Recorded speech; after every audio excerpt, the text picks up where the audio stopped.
So, who else wants to know the mystery behind becoming rich? I think that's a really important question that all of us need to think about. And it doesn't matter how old you are. You might be really old at this point. You might be 60 years old, sort of really old for everybody that's out there. Or you might be 18 years old or 10 years old, and you're thinking about how can I be rich? Well, actually, it's pretty easy to do this. And I'm going to talk about exactly how to do this. I know it is really easy, but you're not going to be able to do it, or you're going to think that you can't do this thing, but you really need to sort of change yourself about who you are and what you're all about. So if you don't know me, I am Professor Dave Massac. I'm an associate professor of innovation strategy and entrepreneurship, and I created this whole reciprocity project to give back as much as I possibly can. There's so many people that help me out that I want to pay the favor for to help you out.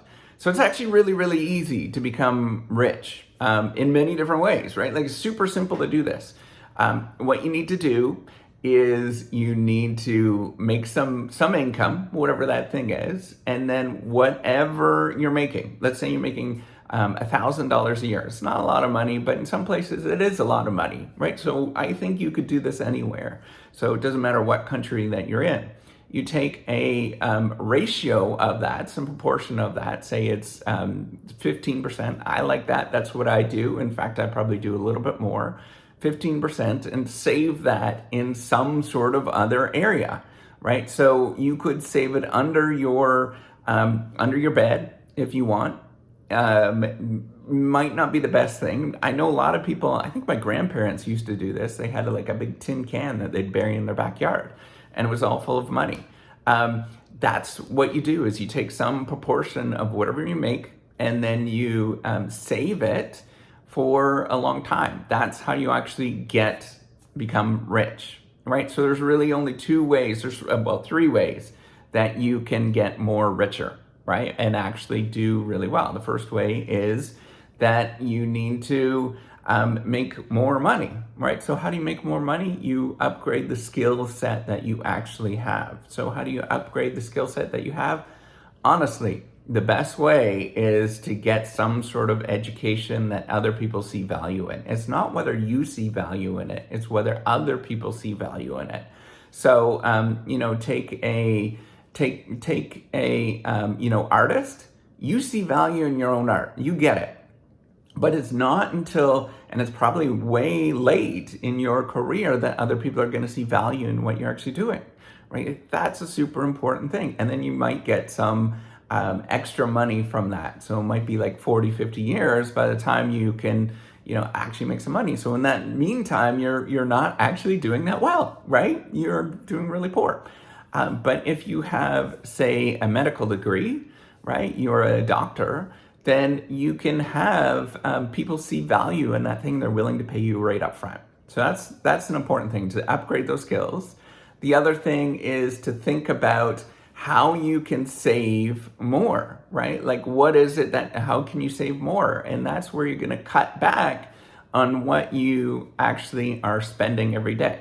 And that's a really important thing. So instead of getting that coffee at Starbucks, you make your own coffee at home, and that adds up over time. I know lots of people sort of don't believe that, but it truly does add up over time, because it's not just a coffee that you're saving on. Then you're going to look for, okay, instead of eating out, I might not eat out today, and I might sort of pack a peanut butter sandwich. It's pretty cheap to make a peanut butter sandwich, no matter where you are and what country that you're actually in. Or you might have make some tomato soup, for example, some Campbell's tomato soup if you're in North America. It's great, and you can self-sustain yourself on that for a long time. You do these little things, and say you made that $1,000, and every day you spend, or normally $10. That's your total budget for the day is $10.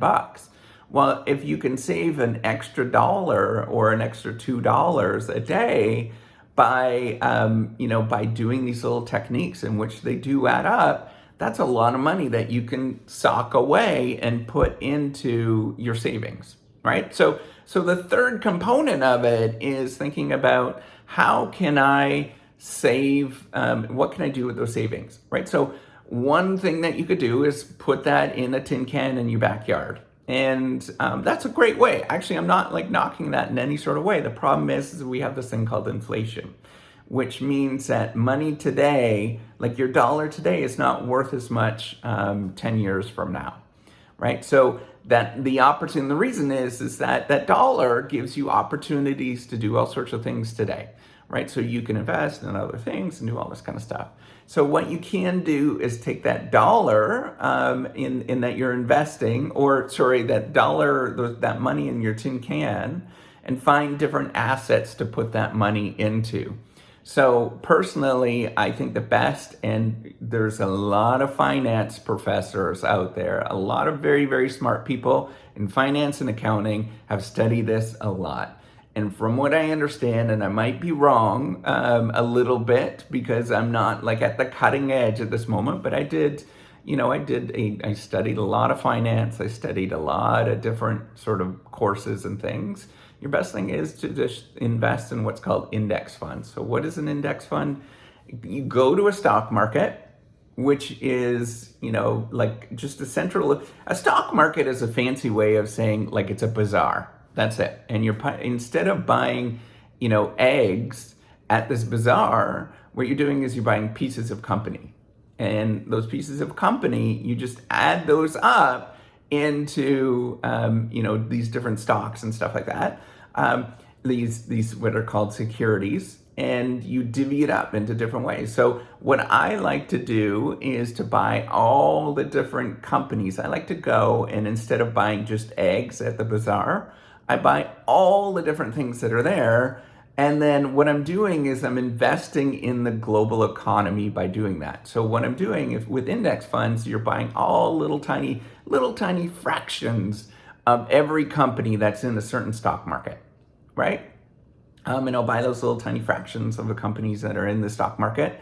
And then that way I'm actually buying into not just the global economy, but like the best companies currently that we know of that are in the global economy, that's in the global, the global economy, right? Like that's around the world, right? And what is a company?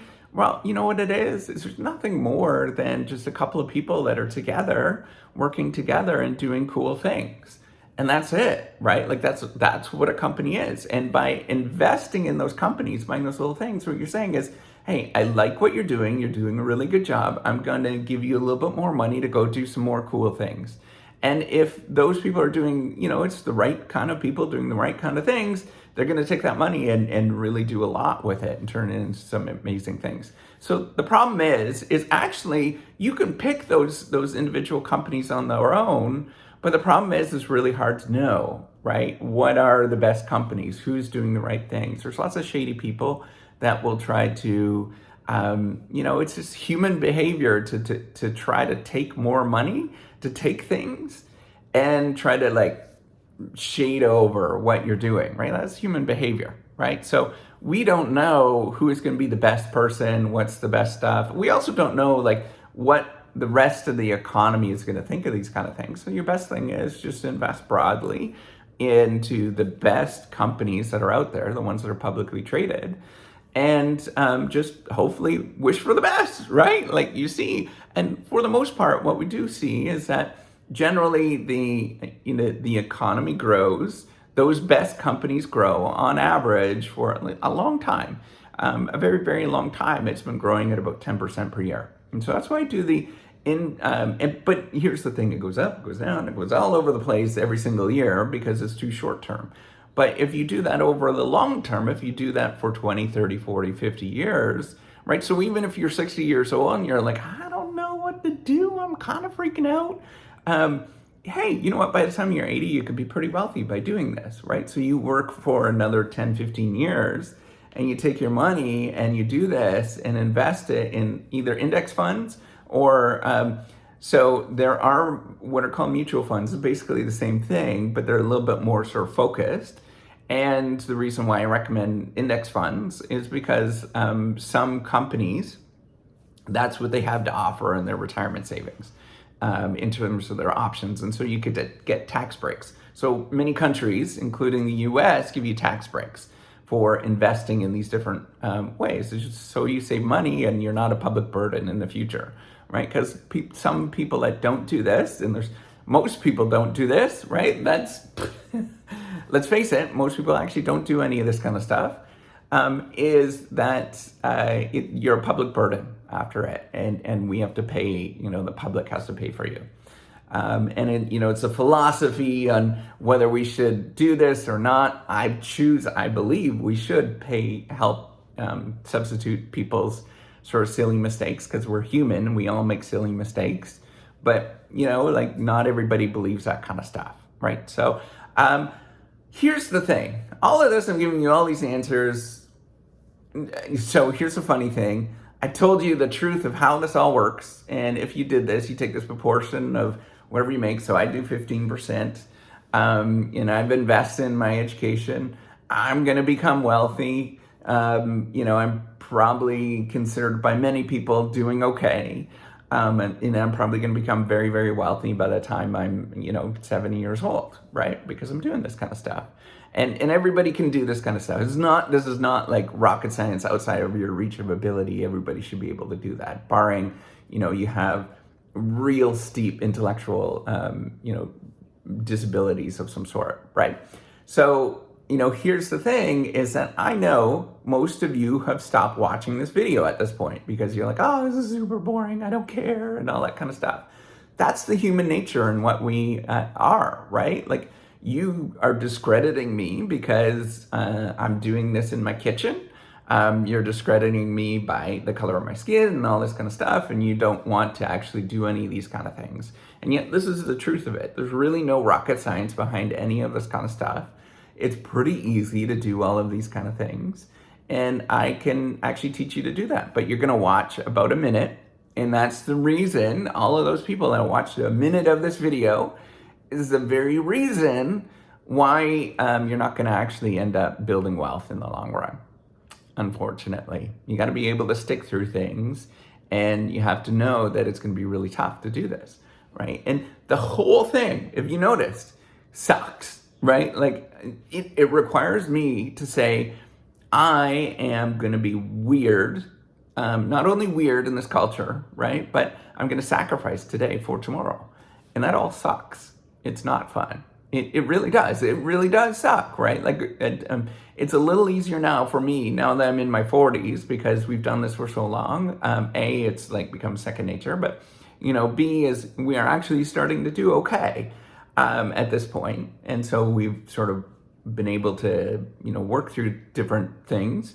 But like early on, it sucks. It does suck. It's hard. It really is hard. But if you did this year in and year out, and you did this for 30, 40, 50 years, which you're probably thinking, well, that's a long time. Yes, it is a long time. You do that for that long, you're going to be unbelievably wealthy. And it's almost a sure bet. Like in the sense that it's like almost like 99, 100% sure bet that this is going to happen. Barring the only difference, if you didn't take this sort of, investing or taking 15% of everything that you make, in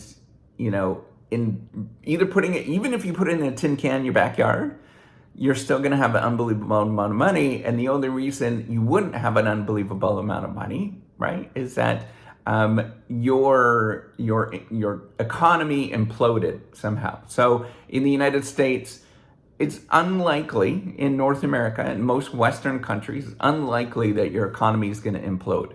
But it can, right? We've seen this in the last few years of like some really weird things that are going on, culturally weird things that go on. All of that stuff affects what's going on with the amount of money that you have in your backyard. Now, there is some countries that are going to be people from some countries that are going to be watching this, and their countries, to be honest, are mismanaged, right? Like many of the sort of leading what are called OECD countries, right? So they're the largest economically prosperous countries that are in that are in the world. Those ones are pretty well managed, but even when they're pretty well managed, they're pretty screwed up, like seriously screwed up governments, right? Like really messed up. But that still means that they function a little better than other ones. And when that happens, right, the economy's a mess, it's hard to accumulate any sort of wealth in that circumstance because you have severe inflation, you have people stealing from each other, all that kind of stuff, right? And that's not good. And in that circumstance, you have to sort of take a judgment call and think about, like, what am I going to do here, and how am I going to deal with this? So in those circumstances, you can still do okay. You just have to have some safeguards in place as well. So with that, give me a thumbs up to subscribe to the YouTube channel. Take care and have a wonderful day. Good luck with it all. I know you can do this. All right, bye.